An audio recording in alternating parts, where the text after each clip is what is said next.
আকৌ এবাৰ স্বাগতম জনাইছোঁ এইটো ইউটিউব চেনেলত। এইটো ভিডিঅ'ত আলোচনা কৰা হৈছে ক্লাছ 9 হিষ্ট্ৰীৰ চেপ্টাৰ নম্বৰ 4, যাৰ নাম হৈছে মানৰ অসম আক্ৰমণ। তো চোৱা, পোনপ্ৰথমে কুৱেশ্যন নম্বৰ 1ত চোৱা কি কৈছে। 1884 চনত মানৰ ৰজা বডৌপায়াৰ আমলত মানসকলে কোনখন দেশ জয় কৰিছিল? 1894 চনত মানৰ ৰজা বডৌপায়াৰ আমলত মানসকলে আৰাকান দেশ জয় কৰিছিল। মান আৰু ব্ৰিটিছৰ মাজত কেতিয়াৰ পৰা শত্ৰুতাৰ সৃষ্টি হৈছিল? মান আৰু ব্ৰিটিছৰ মাজত 1824 খ্ৰীষ্টাব্দৰ 5 মাৰ্চৰ পৰা শত্ৰুতা সৃষ্টি হৈছিল। মানৰ উপদ্ৰৱত থাকিব নোৱাৰি শ্ৰীহট্টলৈ পলাই যোৱা কছাৰ ৰজাজনৰ নাম কি আছিল? নাম আছিল গোবিন্দ সিংহ। কোন যুদ্ধত আহোমৰ পৰাজয়ৰ বাতৰি পাই পূৰ্ণানন্দ বুঢ়াগোহাঁইৰ মৃত্যু হৈছিল? এইটো আছিল ঘিলাধাৰী যুদ্ধৰ। বৈশালী শংকু কি? বদনৰ লগত মানৰ সৈন্য অহা দুজন বিশেষ মান লিপিকাৰী আহিছিল। তেওঁলোক দুজনক বদনৰ নেতৃত্বত অহা মানৰ সাময়িক অভিযানৰ বিষয়ে একোটাকৈ টোকা লিখি থৈ গৈছিল। তাৰ ভিতৰত এটা টোকা হ'ল বৈশালী হুকুম। বৈশালী মুং ডুং চুং খাম কি? বদনৰ লগত মান সৈন্যৰ লগত দুজন বিশেষ মান লিপিকাৰী আহিছিল। তেওঁলোক দুজনৰ বদনৰ নেতৃত্বত অহা মানৰ সাময়িক অভিযানৰ বিষয়ে একোখন টোকা লিখি থৈ গৈছিল। তাৰে ভিতৰত এটা টোকা হ'ল মুং ডুং চুন খাম, আৰু এটা কি আছিল? এটা আছিল হুকুম। মনত ৰাখিবা, এটা মুং ডুং চুং খাম আৰু এটা হুকুম। বদন চন্দ্ৰৰ সৈতে মানৰ সৈতে আহোঁতে অসমৰ প্ৰধানমন্ত্ৰী কোন আছিল?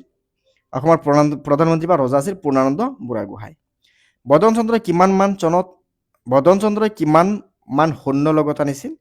প্ৰায় 8,000 মান সৈন্য আনিছিল। বদন চন্দ্ৰই অসমত সোমায়ে কিমান অতিৰিক্ত সৈন্য গোটাইছিল? বদন চন্দ্ৰ অসমত সোমাই 8,000 অতিৰিক্ত সৈন্য গোটাইছিল। মানে 8,000 লৈ আহিছিল আৰু 8,000 অতিৰিক্ত অসমৰ পৰাই গোটাইছিল। বদন চন্দ্ৰকান্ত সিংহই কি উপাধিৰে প্ৰধানমন্ত্ৰী পাতিছিল? বদন চন্দ্ৰকান্ত সিংহই মন্ত্ৰী বৰফুকন উপাধিৰে প্ৰধানমন্ত্ৰী পাতিছিল। এই বদন চন্দ্ৰ বৰফুকন বুলি কোৱা হয়। মানৰ আক্ৰমণ কোন কোন চনত হৈছিল? 1817 চনত এবাৰ মানৰ প্ৰথম আক্ৰমণ। দ্বিতীয় আক্ৰমণ হৈছিল 1819, তৃতীয় আক্ৰমণ হৈছিল 1821 চনত। কোন চনত বদন চন্দ্ৰক হত্যা কৰা হৈছিল? 1818 চনত বদন চন্দ্ৰক হত্যা কৰা হৈছিল। এতিয়া শুদ্ধোত্তৰ বাছি উলিয়া। 1816, 1870, 1819 চনত মানসকলে অসমৰ আভ্যন্তৰীণ ৰাজনীতিৰ হস্তক্ষেপ কৰিছিল। এইটো কি 1817, মানে 1817 চনত প্ৰথম আক্ৰমণ কৰিছিল। জগন্নাথ ঢেকিয়াল ফুকন, বগনচন্দ্ৰ বৰফুকন, চন্দ্ৰকান্ত বৰগোহাঁই, ৰুচিনাথ বৰগোহাঁইৰ ভাতৃ আছিল। কোন আছিল? জগন্নাথ ঢেকিয়াল ফুকন ৰুচিনাথ বৰগোহাঁইৰ ভাতৃ আছিল। বদন চন্দ্ৰ হত্যাকাণ্ড সংঘটিত হৈছিল 1818 চনত আগষ্ট মাহত। ৰাজমাও নুমলী চন্দ্ৰকান্ত সিংহ পূৰ্ণানন্দ বুঢ়াগোহাঁই ব্ৰজনাথ গোহাঁইৰ মাতৃ আছিল। ৰাজমাও নুমলী চন্দ্ৰকান্ত সিংহৰ মাতৃ আছিল। ইয়াণ্ডাবু সন্ধি 1826 চনৰ 24 ফেব্ৰুৱাৰী তাৰিখে স্বাক্ষৰ কৰা হৈছিল। এতিয়া চোৱা ৰচনাধৰ্মী প্ৰশ্ন। মণিপুৰ আৰু আৰাকানত মানৰ ৰাজ্য বিস্তাৰৰ সম্পৰ্কে উল্লেখ কৰা। মান ৰজা আলংপায়ৰ দিনৰে পৰা ব্ৰহ্মদেশৰ ৰাজ্যৰ সম্প্ৰসাৰণৰ বাবে অধিক যত্নপৰ হৈছিল। মানৰ ৰজা সাম্ৰাজ্যবাদী প্ৰচেষ্টা সীমামূৰীয়া মণিপুৰ আৰু কাছাৰলৈ বিস্তাৰিত হৈছিল। ব্ৰহ্মদেশে আৰাকান দখল কৰি লাহে লাহে মণিপুৰৰ ওপৰত কেইবাটাও আক্ৰমণ কৰিছিল। মান ৰজাই পশ্চিমৰ দিশে সম্প্ৰসাৰণৰ আঁচনি লৈ ব্ৰিটিছৰ বিৰুদ্ধে অসমত প্ৰধানকৈ সৈন্য শিবিৰ হিচাপে ব্যৱহাৰ কৰিব বিচাৰিছিল। মানৰ ৰজা বডৌপায়াৰ আমলত মানৰ সেনাই আৰাকান জয় কৰি দখল কৰাৰ লগে লগে মানৰ ৰজাই মাৰগুই দ্বীপপুঞ্জৰ পৰা চট্টগ্ৰাম বন্দৰলৈ সমগ্ৰ বংগোপসাগৰীয় উপকূল ৰেখাত প্ৰধানত ৰাজনৈতিক শক্তি পৰিণত হয়। পূৰ্ণানন্দ বুঢ়াগোহাঁইৰ স্বেচ্ছাচাৰিতাক কেনেকৈ ৰাজনৈতিক ষড়যন্ত্ৰৰ জন্ম দিছিল আলোচনা কৰা। পূৰ্ণানন্দ বুঢ়াগোহাঁইৰ জীৱিত কালত প্ৰশাসনৰ সকলো কথাতেই তেওঁ প্ৰতিপত্তি সাব্যস্ত হৈছিল। পূৰ্ণানন্দৰ স্বেচ্ছাচাৰী দাম্ভিক স্বভাৱৰ বাবে দেশৰ লোকে তেওঁক ভাল পোৱা নাছিল। সুদীৰ্ঘকাল বুঢ়াগোহাঁই শাসন যন্ত্ৰ কঠোৰ হাতেৰে নিয়ন্ত্ৰণ কৰাত ৰাজ্যৰ কিছুমান বিষয়াই ভাল পোৱা নাছিল, যদিও মুকলিকৈ একো ক'ব পৰা নাছিল। মানে কি ক্ষমতাৰ এগেইনষ্টত চবেই মানে ক'ব নোৱাৰে, ক'লে মানে হয়তো ধৰা তেতিয়াৰ দিনত কাৰাগাৰত বন্দী কৰিছিল, আজিৰ দিনত যেনেকৈ জেলত বন্দী কৰা হয়। ক্ষমতাৰ লাভৰ এবছৰৰ ভিতৰতে স্বৰ্গদেউ গৌৰীনাথ সিংহৰ মৃত্যু হৈছিল, আৰু পূৰ্ণানন্দ স্বৰ্গদেউৰ মৃত্যুৰ সংবাদটো গোপনে ৰাখিছিল আৰু কৌশলেৰে কম বয়সীয়াল কমৰ্চিয়েলৰ সিংহৰ অসমত নতুন ৰজা হিচাপে নিযুক্তি দিছিল। কোমল বয়সীয়া ৰজাজনে বুঢ়াগোহাঁইৰ হাতৰ পুতলা হিচাপেও কাম কৰিছিল আৰু 1810 চনত কমলেশ্বৰ সিংহৰ মৃত্যুৰ পিছত পূৰ্ণানন্দ চন্দ্ৰকান্ত সিংহৰ নামেৰে কণমানি ল'ৰা এজনক অসমৰ ৰাজপাটত বহুৱাই পুনৰ পূৰ্ণানন্দ স্বেচ্ছাচাৰী দেশৰ লোকে ভাল পোৱা নাছিল। পূৰ্ণানন্দ স্বেচ্ছাচাৰী মানে কি, সি অকলে যি ডিচিশ্যন নাই, প্ৰজা কি ভাল কি বেয়া এইটো তেনেকে নাভাবে, ডাইৰেক্ট নিজে নিজে মানে ডিচিশ্যন লয়। এইটোক ইংৰাজীত ডিক্টেটৰশ্বিপ বুলি যিটো কোৱা হয়। যে ফলত তেওঁৰ শাসনৰ পৰা আঁতৰাবলৈ ষড়যন্ত্ৰ চলিছিল আৰু দেশৰ ভালেমান মুখীয়া লোক আৰু ডাঙৰীয়াই কমলেশ্বৰ সিংহৰ ৰাজত্ব কালত এটা বিদ্ৰোহ সংগঠিত কৰিছিল। যে পানীমোৱা নামৰ এজন বিদ্ৰোহীয়ে এই বিদ্ৰোহৰ নেতৃত্ব দিছিল, সেইবাবে এই বিদ্ৰোহক পানীমোৱা বিদ্ৰোহ হিচাপে জনাজাত। যে আহোমৰ ৰজা চন্দ্ৰকান্ত সিংহই ক্ৰমে চাবাল্যক হৈ অহাৰ লগে লগে বুঢ়াগোহাঁইক ভাল নোপোৱা হৈছিল আৰু সতৰাম নামৰ যুৱক এজনে তেওঁক বৰ বন্ধুত্ব দিছিল আৰু তেওঁক সতৰামৰ চাৰিঙীয়া ফুকন খিতাপ দি ৰজাৰ ওচৰতে বহিবলৈ আসন দিছিল। আৰু সতৰামৰ ভীম দিনে দিনে বাঢ়ি গৈছিল আৰু তেওঁক কাকো নমনা হৈছিল আৰু সকলো ক্ষমতা নিজৰ হাতলৈ নিয়াৰ কাৰণে বুঢ়াগোহাঁইক হত্যা কৰিবলৈ চেষ্টা কৰিছিল। এতিয়া 3 নম্বৰ কি আছে, পূৰ্ণানন্দ বুঢ়াগোহাঁইৰ বিৰুদ্ধে সংঘটিত ৰাজনৈতিক ষড়যন্ত্ৰৰ শেষ পৰিণতি কি আছিল? পূৰ্ণানন্দ বুঢ়াগোহাঁইৰ বিৰুদ্ধে সংঘটিত ৰাজনৈতিক ষড়যন্ত্ৰৰ গোপন তথ্য ফাদিল হৈ পৰিল আৰু সকলো জগৰীয়া ষড়যন্ত্ৰকাৰী ফাঁচি দিয়া হ'ল। সতৰামে চন্দ্ৰকান্ত সিংহৰ আশ্ৰয় লৈছিল যদিও তেওঁক নামৰূপলৈ নিৰ্বাসন দিয়া হৈছিল। দন্দুৱা বিদ্ৰোহত বদন চন্দ্ৰ বৰফুকনৰ জড়িত থকাৰ পিছৰ পৰাই পূৰ্ণানন্দ আৰু বদনৰ সম্পৰ্কত অৱনতি ঘটিছিল। তদুপৰি পূৰ্ণানন্দ বুঢ়াগোহাঁই গম পালে যে সতৰাম বিদ্ৰোহৰ বদন বৰফুকন জড়িত হৈ আছে আৰু পূৰ্ণানন্দ বুঢ়াগোহাঁইৰ বিৰুদ্ধে বদন চন্দ্ৰই নিজৰ আৰু ৰজা চন্দ্ৰকান্তৰ সমৰ্থনত ব্ৰিটিছ সামৰিকৰ সাহায্য বিচাৰে। সেয়ে ব্ৰিটিছৰ চৰকাৰৰ পূৰ্ণানন্দ কৰ্তব্যনিষ্ঠৰ বিষয়ে জানিছিল আৰু সেয়ে তেওঁৰ বিৰুদ্ধে বদনক সহায় কৰিবলৈ সন্মত নহল। এতিয়া 4 নম্বৰত কি আছে, যে বদন চন্দ্ৰ বৰফুকনৰ নেতৃত্বত মানে কিয় অসমৰ আক্ৰমণ কৰিছিল? যে বদন চন্দ্ৰই পূৰ্ণানন্দক অত্যাচাৰ আৰু স্বেচ্ছাচাৰী শাসকৰ অতিষ্ঠ হৈ ব্ৰিটিছৰ পৰা সহায় নাপাই মান দেশৰ ৰজা বদৈপাৱৰ সহায় বিচাৰিছিল। সেইমতে মানৰ ৰজাই পোনপটীয়াকৈ অসম জয় কৰাৰ কথা নাভাবি পূৰ্ণানন্দৰ বিৰুদ্ধে বদনক সামৰিক সাহায্য দিছিল, মানে সন্ধামন্ত দিছিল। এই সন্মিলিত সেনাৰ নেতৃত্ব দিছিল বদন বৰফুকনে আৰু মানসকলে সেইবাবে অসমক মানৰ সাম্ৰাজ্যৰ অন্তৰ্ভুক্ত কৰিবলৈ অহা নাছিল আৰু স্বৰ্গদেৱ কোনো ধৰণৰ নিৰ্দেশো দিয়া নাছিল। মান সেনাই অসমলৈ অহাৰ এমাহৰ পাছতেই নিজৰ দেশলৈ ঘূৰি গৈছিল। মানসকলে 1817 খ্ৰীষ্টাব্দত সামৰিক অভিযানৰ তথা মুখ্য উদ্দেশ্য আছিল পূৰ্ণানন্দ গোহাঁইৰ স্বেচ্ছাচাৰিত পৰা বদন বৰফুকনৰ আৰু স্বৰ্গদেৱ চন্দ্ৰকান্ত সিংহৰ ৰক্ষা কৰা।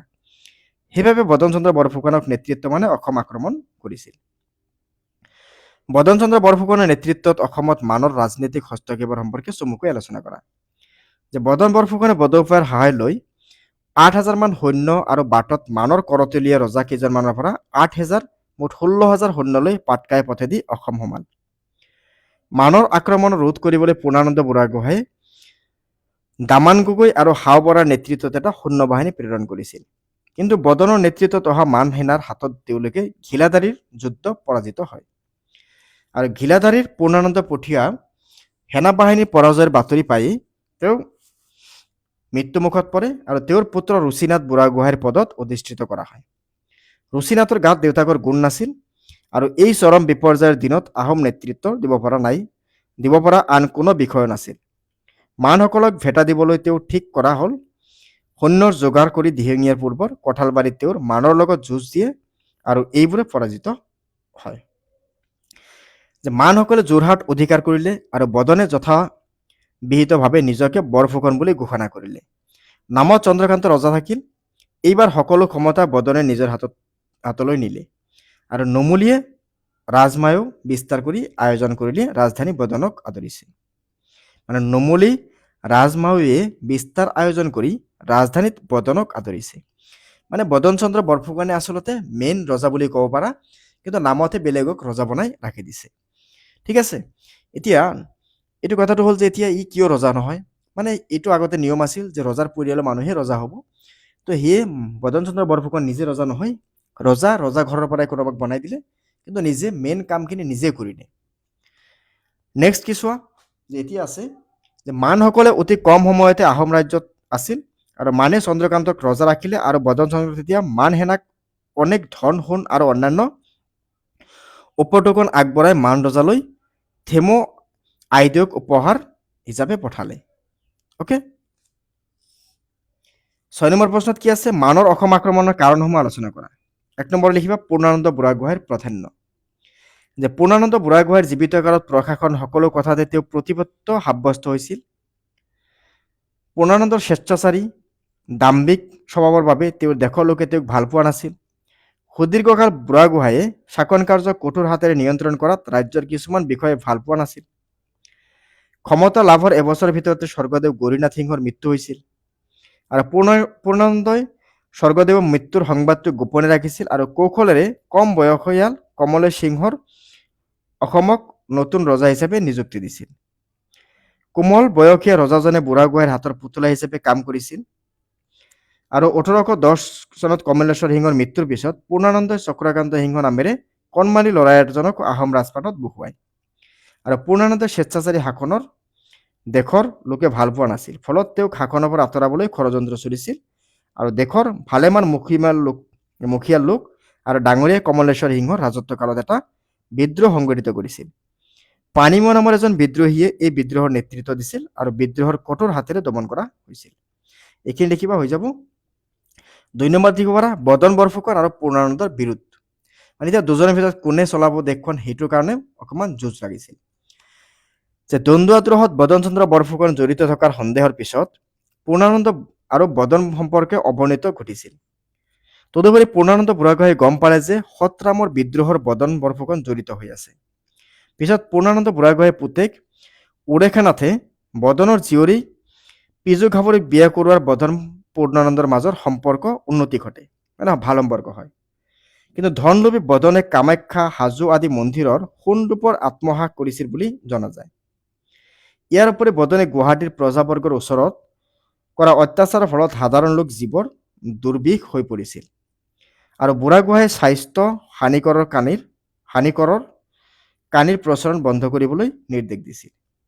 বৰফুকনে সেই আদেশ পালন নকৰাত বৰগোহাঁইৰ বাৰুকৈ অসন্তুষ্ট হ'ল। এনেকৈ বুঢ়াগোহাঁই আৰু বৰফুকনৰ মাজৰ বিদ্বেষ বাঢ়ি গ'ল আৰু তুমি ক'ব পাৰা যে কি আছিল যে তাৰপিছত মানক অসমলৈ লৈ আহে আৰু মানৰ আক্ৰমণ হয়। অ'কে, 7 নম্বৰ কি আছে? মানৰ অসম আক্ৰমণৰ পৰিণতিসমূহ ফহিয়াই দেখুওৱা, মানে লিখি দিয়া। 1 নম্বৰত লিখিবা মানৰ অসম আক্ৰমণে অসমত আহোমৰ 600 বছৰীয়া ৰাজত্ব অৱসানৰ পথ মুকলি কৰি দিছিল। মানে অসমত আহোমৰ যে 600 বছৰীয়া ৰাজত্ব আছিল সেইটো শেষ হৈ গৈছিল। আহোম স্বৰ্গদেউসকল অস্থায়ীভাৱে হ'লে ব্ৰহ্মদেশৰ ৰজাৰ তলতীয়া হৈ পৰিছিল। কেইবছৰ মানৰ কাৰণে? 6 বছৰ মানৰ কাৰণে। ম্যানমাৰৰ আগতে ব্ৰহ্মদেশ বুলি কোৱা হৈছিল। আহোমৰ ৰজাসকলে নামতে ৰজা আছিল। তেওঁলোকৰ হাতত যি সামৰিক শক্তিৰ প্ৰয়োজন আছিল সেই সকলোখিনি প্ৰায় শেষ হৈ আহিছিল। 4 নম্বৰত লিখি মানৰ আক্ৰমণে অসমৰ অৰ্থনৈতিক অৱস্থা মষিমূৰ কৰিছিল আৰু উৎপন্ন বস্তুৰ পৰিমাণ ভীষণভাৱে কমি গৈছিল। সদাগৰ বেপাৰীসকলে বেপাৰ বাণিজ্য বন্ধ কৰিছিল। অ'কে, 5 নম্বৰত লিখিবা এই ইংগ বৰ্মা, মানে ইংৰাজ আৰু বাৰ্মাৰ যিটো যুদ্ধ পৰিসমাপ্ত হয় বিখ্যাত ইয়াণ্ডাবু সন্ধিৰ দ্বাৰা। এই চুক্তিৰ পিছতে মানসকলে অসম এৰি যাবলৈ বাধ্য হয় আৰু অসম সম্পূৰ্ণৰূপে ব্ৰিটিছ চৰকাৰৰ অধীনত যায়। মানে আহোমৰ পৰা মানৰ হাতলৈ গ'ল, মানৰ পৰা এইবাৰ ব্ৰিটিছৰ হাতলৈ গুচি গ'ল। তাৰপিছত ব্ৰিটিছৰ 200 বছৰ ৰাজত্ব কৰাৰ পিছত ভাৰতৰ লগতে মানে অসম স্বাধীন হৈ গ'ল।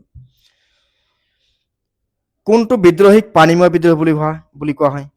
যে 1810 চনত কমলেশ্বৰ সিংহৰ মৃত্যুৰ পিছত পূৰ্ণানন্দই চন্দ্ৰকান্ত সিংহ নামেৰে কণমানি ল'ৰা এজনক আহোম ৰাজপাটত বহুৱায়। পূৰ্ণানন্দৰ স্বেচ্ছাচাৰী শাসন দেশৰ লোকে ভাল পোৱা নাছিল। ফলত তেওঁৰ শাসনৰ পৰা আঁতৰাবলৈ ষড়যন্ত্ৰ কৰিছিল। দেশৰ ভালেমান মুখীয়া লোক আৰু ডাঙৰীয়া কমলেশ্বৰ সিংহৰ ৰাজত্ব কালত এটা বিদ্ৰোহ কৰিছিল পানীমোৱা নামৰ এজন বিদ্ৰোহীয়ে। এই বিদ্ৰোহৰ নেতৃত্ব দিছিল, সেইবাবে এই বিদ্ৰোহক পানীমোৱা বিদ্ৰোহ হিচাপে জনাজাত। 9 নম্বৰত কি আছে? যে 1817 চনত অসমত মানসকলৰ সাময়িক হস্তক্ষেপৰ দুটা ফলাফল উল্লেখ কৰা। যে 1817 চনত অসমৰ মানসকলে সাময়িক হস্তক্ষেপৰ ফলাফল দুটা হ'ল পূৰ্ণানন্দৰ স্বেচ্ছাচাৰিতাৰ অৱসান ঘটিল, চন্দ্ৰকান্ত সিংহক ৰজা পতা হ'ল। প্ৰথম ইংগ বৰ্মা যুদ্ধ কেতিয়া সংঘটিত হৈছিল আৰু এই যুদ্ধখন ক'ত সংঘটিত হৈছিল?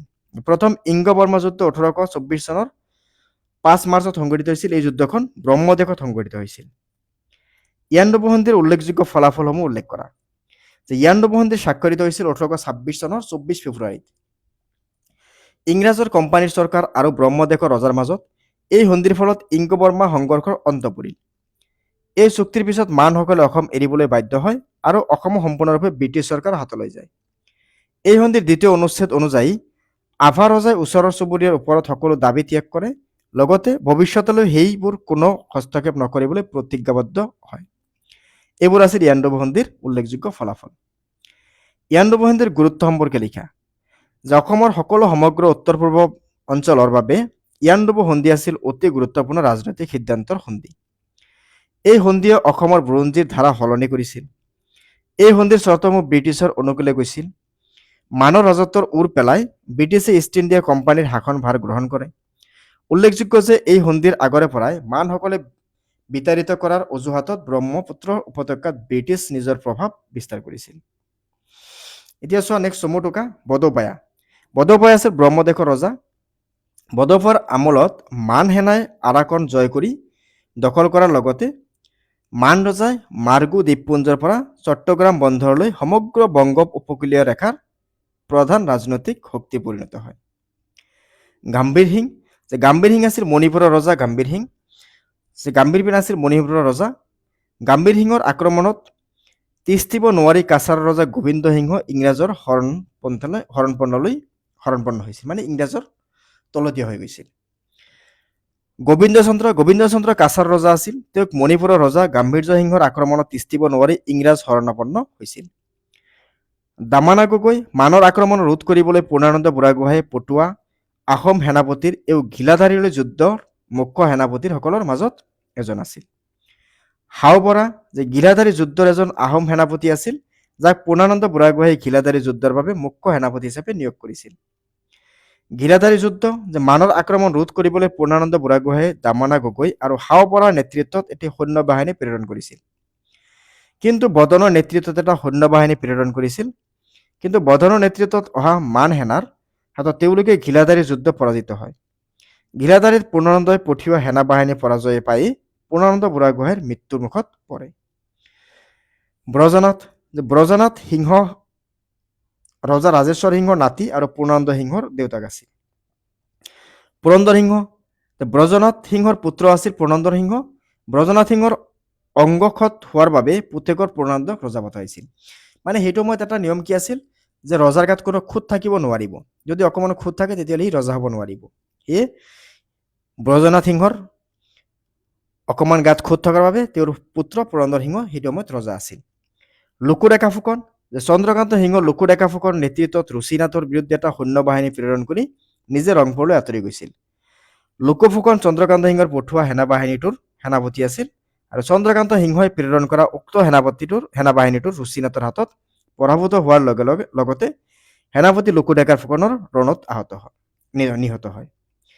তাৰপিছত কি আছে আলিমিংগি যে আলু মিংগিং। বদন চন্দ্ৰ বৰফুকনৰ হত্যাৰ পুতক তুলিবলৈ আৰু চন্দ্ৰকান্ত পুনৰ সিংহাসনত বহুৱাবলৈ আলুমিংগি নেতৃত্বত ব্ৰহ্ম ৰজাই 1819 খ্ৰীষ্টাব্দত এটা সেনাবাহিনী পঠিয়াই দিয়ে। ৰজা পুৰন্দৰ সিংহ আৰু ৰুচিনাথ সিংহৰ বুঢ়াগোহাঁই গুৱাহাটীলৈ পলাই গ'ল। চন্দ্ৰকান্ত পূৰ্ণানন্দক ধৰিবলৈ গুৱাহাটীলৈ সৈন্য পঠোৱা বুলি জানি পুৰন্দৰ আৰু ৰুচিনাথে বংগদেশলৈ গৈ ইংৰাজৰ আশ্ৰয় ল'লে। মিংগিমায়া তিলুৱাৰ নেতৃত্বত এদলমান সেনা চন্দ্ৰকান্তৰ সহায়ৰ কাৰণে ৰাখি আলুমিংগি ব্ৰহ্মদেশলৈ উভতি যায়। তাৰপিছত কি আছে দোৱনীয়া। 1821 চনৰ পৰা 1825 চনলৈকে এই সময়ছোৱাক মানৰ দিন বুলি কোৱা হয়। মান সেনা লুটপাট কটামৰা পাশবিক অত্যাচাৰ কোবত টিকিব নোৱাৰি অসমীয়া মানুহে ভগনীয়া হৈ দিহিঙে দিপাঙে যাবলগীয়া হৈছিল। ইয়াক বুৰঞ্জীত মানৰ ভগন দিন বোলে। মানৰ আক্ৰমণৰ সময়ত সুবিধা বুজি বহুতে ধনবান অসমীয়া লোকে মানৰ ভেকচন ধৰি অসমীয়া মানুহৰ ওপৰত অত্যাচাৰ চলাইছিল। তেওঁলোককো দেৱানীয়া বা ছদ্মবেশী মান বোলা হয়। এতিয়া চোৱা নেক্সট আছে কি ইয়াণ্ডাবু সন্ধি। 1826 খ্ৰীষ্টাব্দৰ 24 ফেব্ৰুৱাৰী তাৰিখে ইয়াণ্ডাবু নামৰ ঠাইত ইংৰাজৰ কোম্পানীৰ চৰকাৰৰ দ্বাৰা ব্ৰহ্মদেশৰ ৰজাৰ সন্ধি পক্ষত স্বাক্ষৰ কৰে। ই আছিল ইয়াণ্ডাবু সন্ধিৰ জৰিয়তে প্ৰথম ইংগ বৰ্মা যুদ্ধৰ সামৰণি হৈছিল। ইয়াণ্ডাবু সন্ধিৰ চৰ্তসমূহ আছিল যে মান ৰজাই যুদ্ধৰ ক্ষতিপূৰণ বাবদ কোম্পানীৰ 1 কোটি টকা পৰিশোধ কৰিব লাগিব। আৰাকান আৰু তেনাচেমীৰ প্ৰদেশত ব্ৰিটিছৰ হাতলৈ যাব। অসম কাছাৰ জয়ন্তীয়া ৰাজ্যত মানসকলে কোনো ধৰণৰ হস্তক্ষেপ কৰিব নোৱাৰিব। মানসকলে মণিপুৰৰ ৰজা গাম্ভীৰ সিংহক ৰজা মানিবলৈ গাত লয়। আফাত এজন ব্ৰিটিছ ৰেচিডেণ্ট থাকিব। মানৰ ৰজাক কলিকাতাৰ এজন বিষয়া ৰাখিবলৈ ব্ৰিটিছ অনুমতি দিছিল। অ'কে, এইখিনি আছিল আমাৰ যে চেপ্টাৰ নাম্বাৰ 4, যাৰ নাম আছিল যে মানৰ অসম আক্ৰমণ। যে মানৰ অসম আক্ৰমণটো অকণমান ভয়ানক আছিল। যদি এইখিনি বস্তু তোমালোকে ধুনীয়াকৈ প্ৰথমৰ পৰা শেষলৈকে চোৱা, এইটো বহুত বেদনাদায়ক এটা কাহিনী হয়। যিহেতু সময়ত অসমৰ অৱস্থা খুবেই বেয়া আছিল, অসমৰ জনসাধাৰণৰ ওপৰত বহুত অত্যাচাৰ চলিছিল। অ'কে, এইটো বস্তু তুমি এটা কাম কৰিবা, ক্লাছত টিচাৰে যেতিয়া পঢ়াব এইটো মন দি শুনিবা, আৰু লগতে এইটো বস্তুৰ কাৰণে তোমালোকে ইউটিউবতে চাব পাৰা যে মানৰ আক্ৰমণৰ সময়ত অসমৰ অৱস্থা কেনেকুৱা আছিল। অ'কে, চ' ইয়াৰ পিছত নেক্সট ভিডিঅ'ত আলোচনা কৰিম লেচন নাম্বাৰ 5, ঠিক আছে। চ' সেই চেনেলটো ছাবস্ক্ৰাইব কৰি দিবা, লগতে বেল আইকনটো দবাই দিবা। Thank U.